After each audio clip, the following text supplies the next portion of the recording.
Нове російське вторгнення може призвести до звільнення Криму. Про це заявив лідер кримсько-татарського народу Мустафа Джемілєв. Він зауважив, що Україна завдасть великих втрат окупантам. До того ж, Росія зараз на самоті, а Україна отримує практичну підтримку від партнерів. Для нас, крымских татар, наверное, мы одна из тех групп людей, которые меньше всего опасаются этой войны, потому что мы потеряли самое ценное, что для нас есть Родина. Больше ценного терять нечего, поэтому и тем более, что эта война гипотетически может привести к деоккупации Крыма. Поэтому у нас настроение далеко не упадочное. Мы готовимся встретить достойно. Мустафа Джемілєв додав, що має чимало дзвінків з окупованого Криму щодо мілітаризації півострова. Из Крыма мне много звонят сейчас. В основном рассказывают о том, что просто Крым наводнили военными. Причем какие-то там части, кумыки, чеченцы.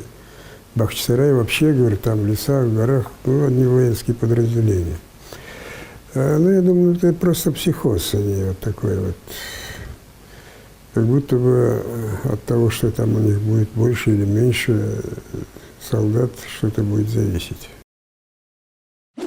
Меджліс кримсько-татарського народу не переноситиме свій офіс. Про це йдеться у заяві представницького органу корінного народу на тлі загрози нової хвилі російської агресії проти України. Нагадаю, після окупації Криму Меджліс базується у Києві. Згідно із заявою, Меджліс виходить з того, що в умовах загрози масштабного військового вторгнення усі вищі органи державної влади України повинні виконувати свої повноваження, перебуваючи у місцях свого постійного перебування. Меджліс працює планово, продовжує контактувати з українською владою, іноземними дипломатами, міжнародними організаціями, а також не припиняє особистий прийом громадян. Також у представницькому органі висловили довіру українському війську та закликали до єдності. З метою відсічі очікуваного військового вторгнення російських військ на материкову частину території України, а згодом звільнення тимчасово окупованих Росією Автономної Республіки Крим та міста Севастополя, а також окремих районів Донецької та Луганської областей, Меджліс кримсько-татарського народу закликає президента України, Верховну Раду України, Кабінет міністрів України, продержавні політичні партії, громадські організації та народні рухи до консолідації на засадах постійного діалогу та взаємної співпраці. Ми єдині, ми непереможні та підтримуємо Україну. Із такими гаслами вийшли українці та кримські татари, які живуть у Туреччині. Люди хотіли показати свою солідарність з Україною на тлі російської загрози. До акції підтримки доєдналися українські громади в Адані, Аланії, Анкарі, Анталії, Бодрумі, Бурсі, Ізмірі, Конії, Мармаресі, Самсуні, Стамбулі та інших містах. Дійсно, ситуація трохи загострюється. На морі починаються військово-морські навчання, на кордонах починається рух російських військ, деякі іноземні ЗМІ починають говорити про дати. Звичайно, паніки немає, але ми повинні бути готові до найгіршого сценарію, розуміючи, що ми будемо захищатися. Тому навіть слова підтримки, навіть листочок «Я підтримую Україну», він в даному випадку як синергія допомагає Україні триматися разом, допомагає відчувати себе не наодинці. І я вам дуже дякую за такий підхід і за такий високий вияв мужності і солідарності з Україною. Російські окупанти застосували артилерію. У лавах українського війська втрат немає. За повідомленням штабу Об'єднаних сил, ворог гатив зі 120-мм мінометів у бік Водяного на Приазов'ї. Гранатомети різних систем та стрілецьку зброю задіяли неподалік Мар'їнки та Катеринівки. Також на Донеччині та Луганщині фіксували проліт російських розвідувальних безпілотників. Українські захисники відкривали вогонь у відповідь, не застосовуючи заборонене мінськими домовленостями озброєння, та змусили противника припинити обстріли. Завдяки зусиллям наших воїнів рубежі українських підрозділів залишилися незмінними. Станом на 11 годину поточної доби з боку російсько-окупаційних військ зафіксовано одне порушення. На Донеччині зафіксовано проліт ворожого безпілотного літального апарату, ймовірно Орлан-10, з перетином лінії зіткнення. Переносні зенітно-ракетні комплекси «Стінгер», бронежилети та багатоцільові «Хамві». До України прибув літак військової допомоги від литовських партнерів. Обладнання та озброєння для українського війська доставили з авіабази «Шауляй». Передачу американських ПЗРК «Стінгер» з країн Балтії раніше погодили у США. Також оголошено про постачання кількох «Хамві». Утім, на світлинах від Міністерства оборони Литви видно, що йдеться про спецмашини. У подібному виконанні виготовляються медичні авто, машини зв'язку та управління або, наприклад, контрбатарейні радари, які уже є на озброєнні українського війська. Скільки саме їх було на борту, невідомо. Це підтримка з боку партнерів, ще раз підтвердження. Вона продовжується і вона буде продовжуватися далі. По-друге, воно дуже допомагає нам в покращенні наших бойових спроможностей, в тому числі і в протиповітряній обороні, що є дуже критичним для нас. І ми дуже вдячні нашим партнерам за те, що ми отримуємо зараз, воно дійсно вплине на наші бойові спроможності в цій ситуації, в якій ми зараз є. Литва була, є і завжди буде підтримувати Україну у вашій, що означає нашій боротьбі проти російської агресії.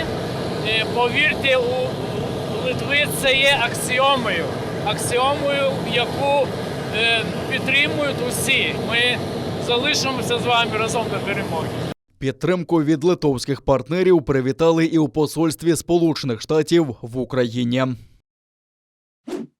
Нагнітання паніки грає на руку ворогу. У Службі безпеки України закликали зберігати холодний розум і довіряти офіційній інформації, а не публікаціям з анонімних джерел. В СБУ наголошують, що поширення фейків щодо можливої нової фази агресії є елементом гібридної інформаційної війни Росії проти України. Зараз український інформаційний простір посилено атакують панічними повідомленнями, щоб похитнути єдність українців. Проте в СБУ заспокоюють, що такі наративи відслідковують та активно їм протидіють, а сама служба працює у посиленому режимі в усіх регіонах України. Всім нам варто зберігати спокій та холодний розум, не піддаватися на провокації.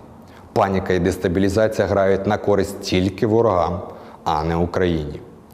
Ми всі повинні мислити критично і перевіряти будь-яку інформацію. Керуватись даними офіційних джерел, а не анонімних, навчитися відрізняти правду від фейків. І не забувати, що сила України не лише в потужній армії, а в єдності кожного з нас. Разом ми здатні захистити Україну, нашу свободу, незалежність та гідність. Саме за поданням СБУ на п'ятничному засіданні РНБО було запроваджено санкції проти телеканалу «Наш» Євгена Мураєва. За даними британської розвідки, Москва бажала бачити цього політика очільником України у разі окупації нашої держави. За підписом президента Володимира Зеленського рішення РНБО набуло чинності. Телеканал «Наш» зник з ефіру. Епідемічна ситуація в Україні поступово стабілізується. У МОЗі спостерігають зниження рівня ушпиталень та нових випадків ковіду після місячного зростання захворюваності. Напередодні на вільній території нашої країни виявили майже 17 тисяч нових випадків захворювання. Більше 7,5 тисяч українців одужали, а 142 людини померли від ковідних ускладнень. Після 4 тижнів стрімкого зростання кількості нових випадків COVID-19 в Україні починаємо спостерігати перші ознаки стабілізації. Вперше за останні 4 тижні тижнева кількість виявлених випадків і госпіталізованих припинила зростання і демонструє спад. За минулий тиждень зареєстровано 235 256 випадків коронавірусної хвороби, що на 7600 випадків менше порівняно з попереднім тижнем. За попередніми оцінками МОЗу, летальність від ковіду знизилася утричі порівняно із дельта-хвилею. Проте міністр Віктор Ляшко наголосив, що це лише перші ознаки стабілізації, оскільки досі фіксується чимало хворих. При цьому допомагає лише зростання кількості вакцинованих українців. Міністр додав, що це дає змогу запобігти високому рівню госпіталізації та зменшує навантаження на медичну систему. Наразі 24 із 25 регіонів України вже вакцинували принаймні однією дозою понад 40% дорослого населення. 10 регіонів в Україні – понад 50%. 21 із 25 регіонів України вакцинували понад 40% дорослого населення повним курсом щеплень.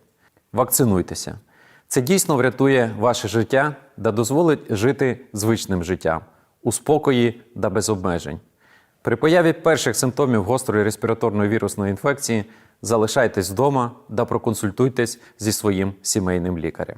В окупованому Криму темпи поширення ковіду не сповільнюються. Напередодні виявлено 1671 новий випадок захворювання. При цьому госпіталізації потребував кожен 10-й кримчанин. А ще 11 людей не змогли подолати хворобу та пішли з життя. Зараз на півострові на карантин закрито більше 200 шкільних класів.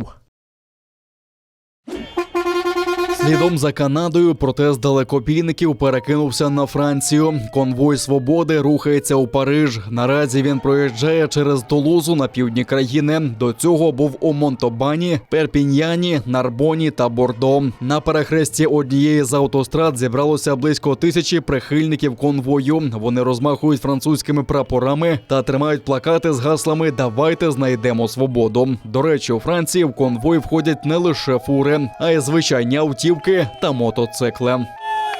Я більше не можу терпіти паспорти вакцинації. Це пекло. Терпіння закінчилось. Потрібно повернутися до звичайного життя. Ми побачили канадців і подумали, те, що вони роблять, приголомшливо. І за 8 днів бум, і у нас теж щось сталося.